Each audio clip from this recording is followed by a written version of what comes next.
very funny that actually your camera was the camera I started with. the D5300. Yeah. I mean, how small the world is, you know. Yeah.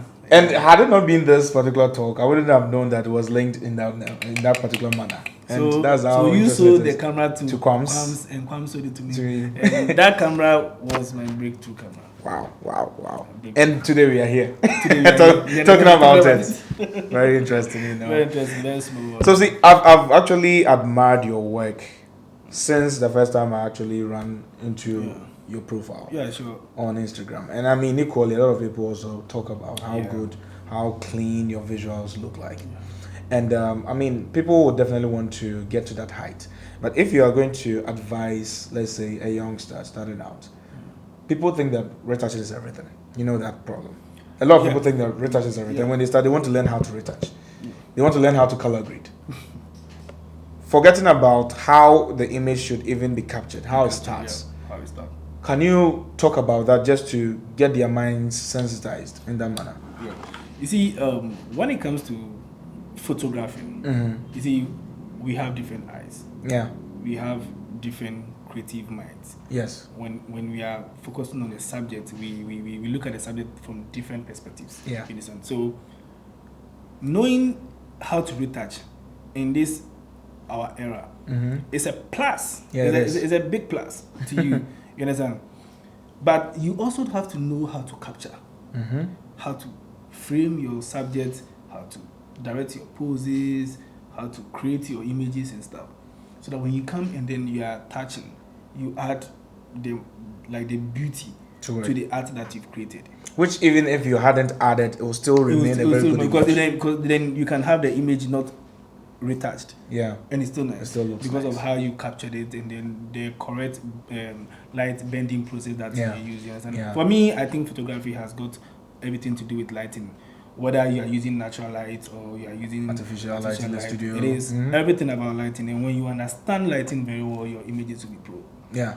That is, for me, the basis. Know your lighting. Know how to light your subject. Know how to position your light. Know how to...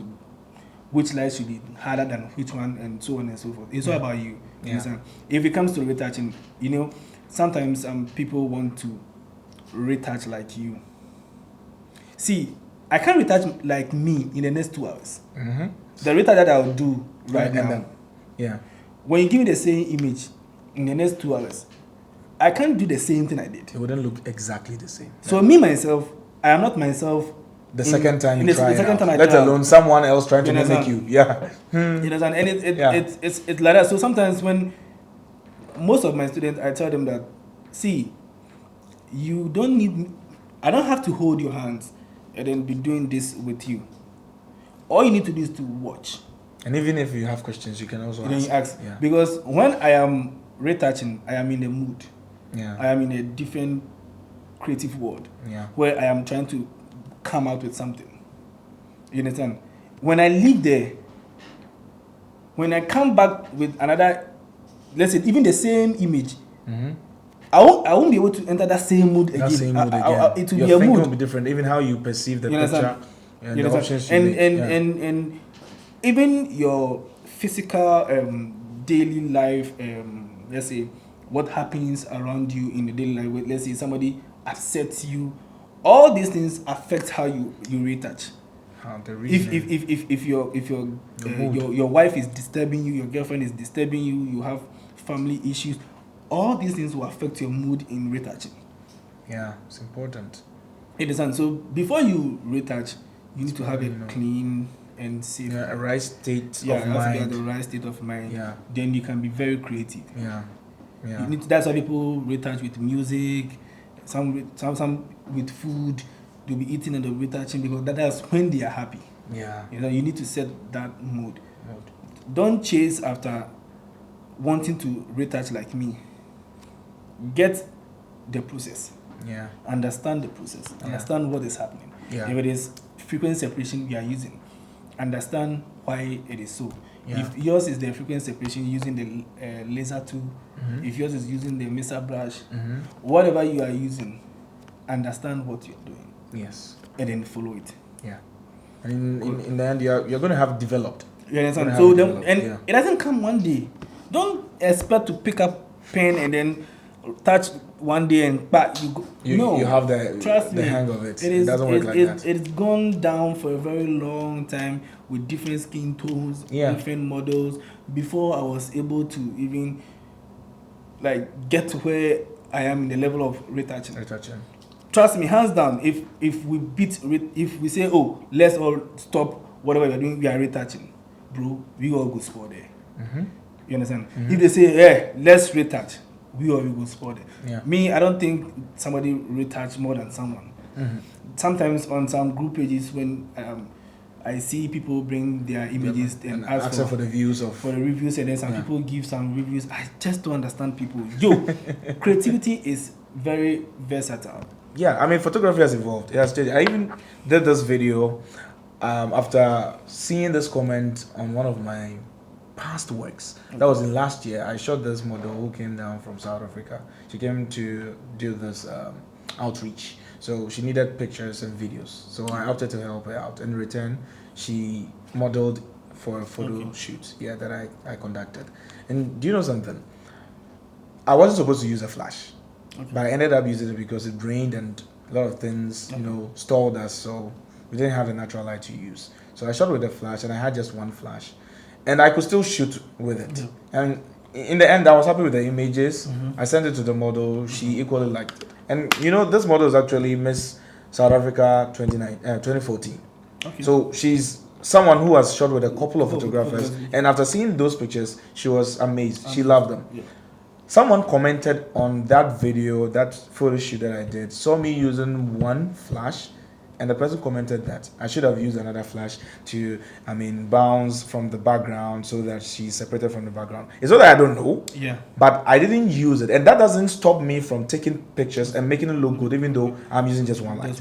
Secondly, the person spoke about the fact that the poses were not the best, but looking at them, putting it on my page, people loved it. The client, who is the model, also loved it equally. So if you tend to think about photography as, let's say, a formula, it's a format to it.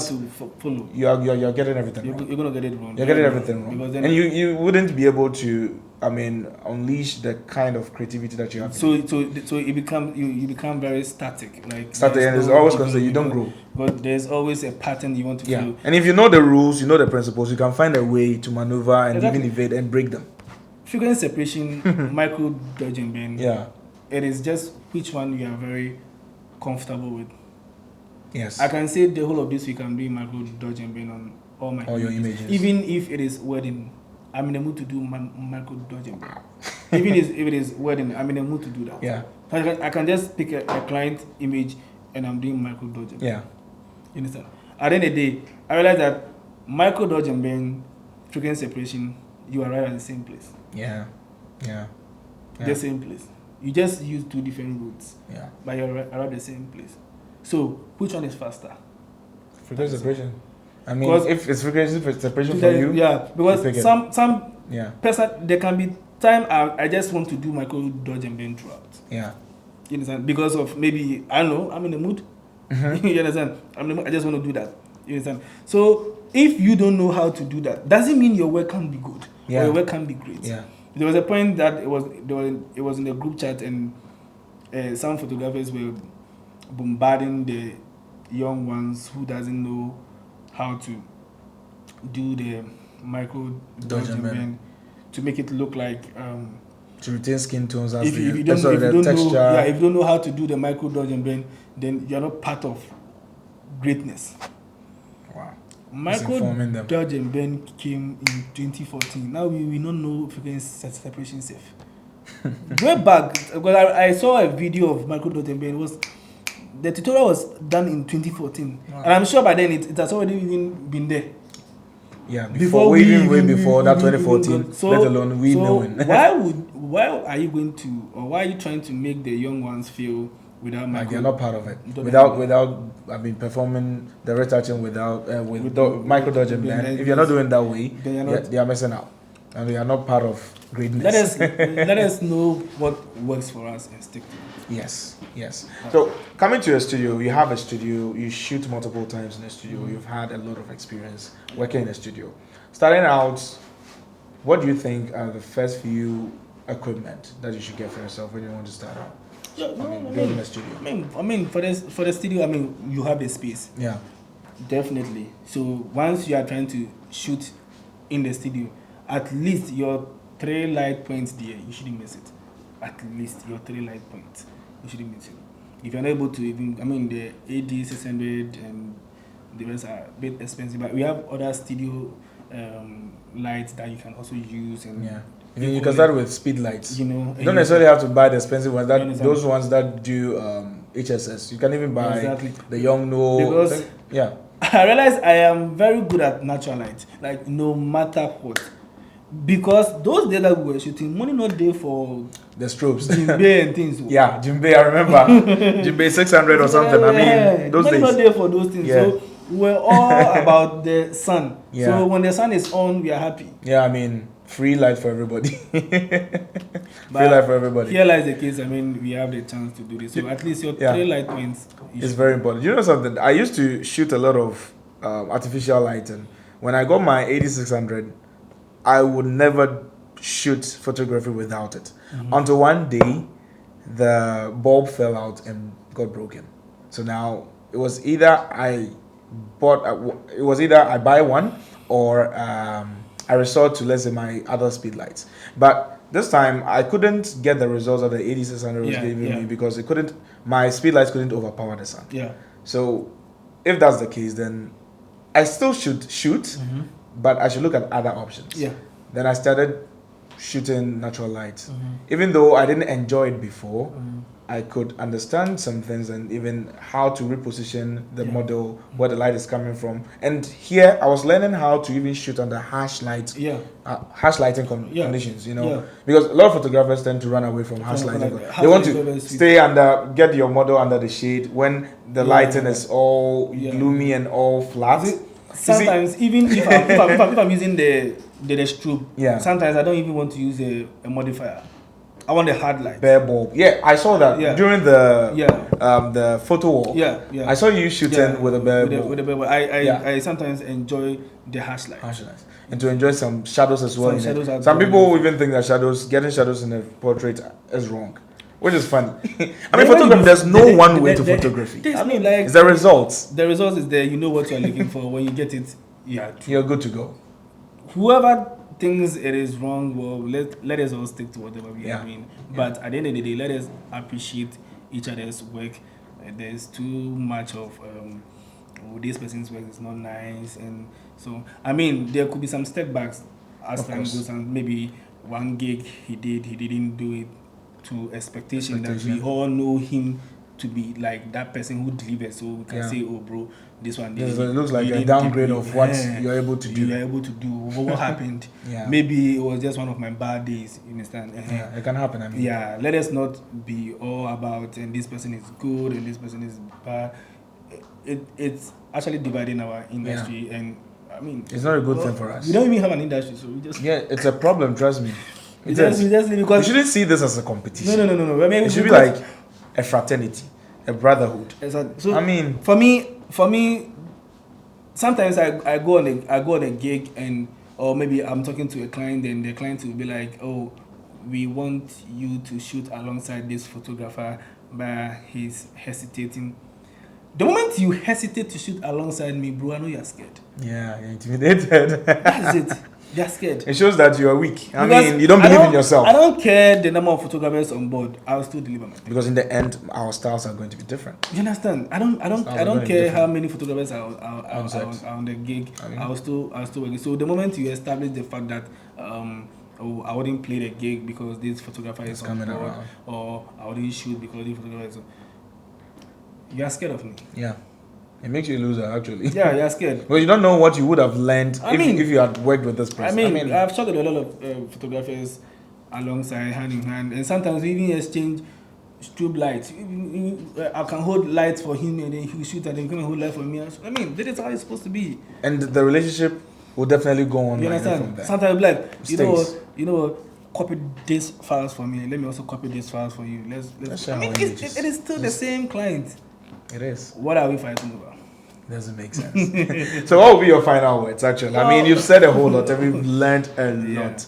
Well, you're actually inspired. I mean, you guys, I know very well that you're inspired. So what will be your final words to, I mean, practicing photographers, those who are actually treating photography as a job, making it a commercial, commodity for themselves? What will be your final words to them of encouragement and, I mean, empowerment? Well, you should see the work as,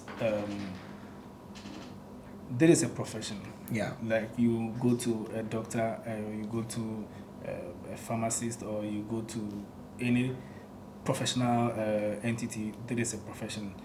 I don't know, maybe some people do this for leisure time job or for fun. I never saw photography to be fun. It's started with a passion, but it moved from passion to a profession. And when something is a profession, you have to treat it as such. Yeah. Because now it becomes a business. Yeah. And you, the individual owner of the business, you have to be able to separate yourself from the business. You understand? Because then it's a business entity, you can sue and be sued. Yes. You understand? So knowing these things is also one key. You have to treat it as a business. If you need to take salary, you need to take salary. Yeah. There are times I take salary. Yeah. I pay myself. Yeah. You understand? You have to treat it that way, so that you can see the intro and outro of cash, or let's say finances, and then the outflow and then inflow, like how money is coming in, how money is leaving, and so on and so forth, how you are budgeting and how you are raising the brand, and treat the brand clean.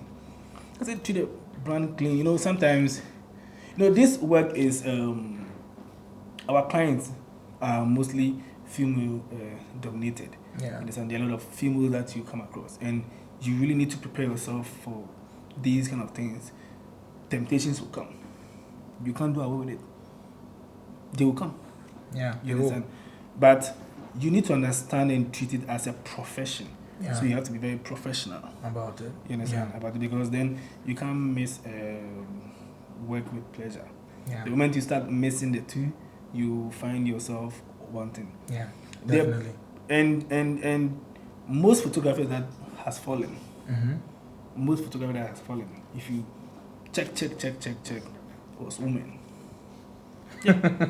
If you check, was women. Yeah, was women. Yeah. So the women factor, you really need to treat it well. Already when you are a photographer, people think, oh, yeah, you need to chop them. You need to chop them. You need to chop them. Yeah. That's what everybody knows. That's what everybody thinks. But there is more to it than just that. There is a business. There is a money-making business. Yeah. I know photographers in Ghana here who have built mansions with photography, who are driving big cars with photography. No other job. Me, I don't do any other job aside photography. This is what I do. So I don't know how I would treat it any other way. Yeah. So if you want to do this, treat it as business. A business. I don't employ family members into my business. I don't want to employ any family member. Yeah. If you're a family member and you don't have work, I'm sorry. I'm not your employer. Yeah. Go find employment somewhere. Yes. There is business. Yeah, it is. And anything that will create any discrepancy between me and someone, I will do my best to avoid it. Yeah. It is let us treat it as business. Yeah. No, it is a profession. Be professional.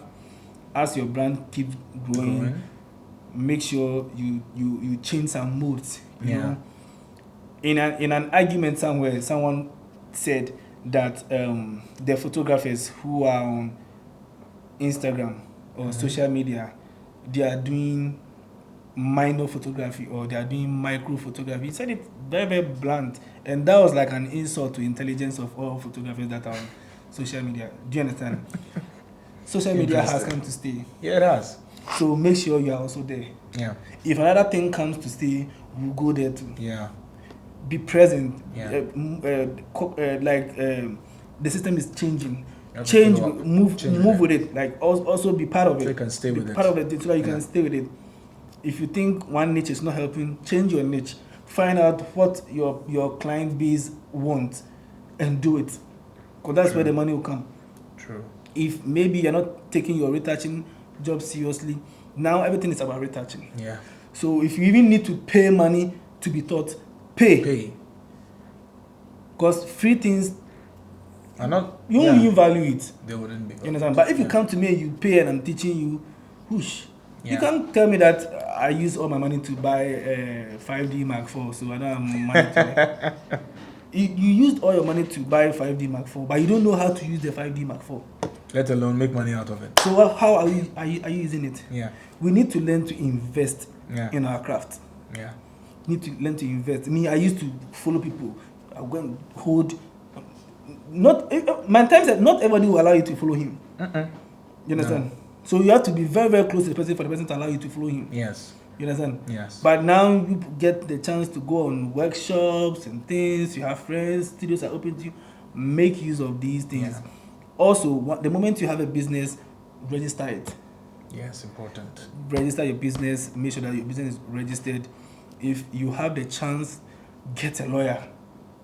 Because some clients can mess you up. Like, even a friend can mess you up. You think, oh, we are friends, it's just your picture that is gone. Before you know, you are in the court. Yeah. You have no idea. You'll be surprised. You understand? Make sure everything that you are doing, at least there's a little form of paperwork behind it. Some legalized. A little form of paper, so that if anything, you can refer to. That is why I don't keep the same phone for business, and I have different phone for business. I have different phone for myself. Yeah. So I have all my business chats. So every chat you've had with me, I have it on my phone. Yes. If I see the chat is getting much deeper, I screenshot. Yes. Put it down. So if you delete some, I still have it. Yes. You understand? You have to be very vigilant. And like I said, treat the work as business. Take your time. Nurture your niche. Yes. Focus on whatever you are doing. Push your niche. Pray to God. Doors will be open for you. Beautiful. Beautiful. Guys. Very, very simple like that. He has actually said it all. There's little I have to say right now. In fact, I don't even have to say anything. And I know that you've been very, very much inspired. That's what we do over here on Creative Chat. We talk about a lot of things to get ourselves motivated, to be pushed to go beyond our boundaries and push ourselves beyond the limits. And thank you very much for staying through all the way to the very end. I've been your host, Kobe Shots, and this has been Creative Chat. See you later. Bye. Charlie, you kill it.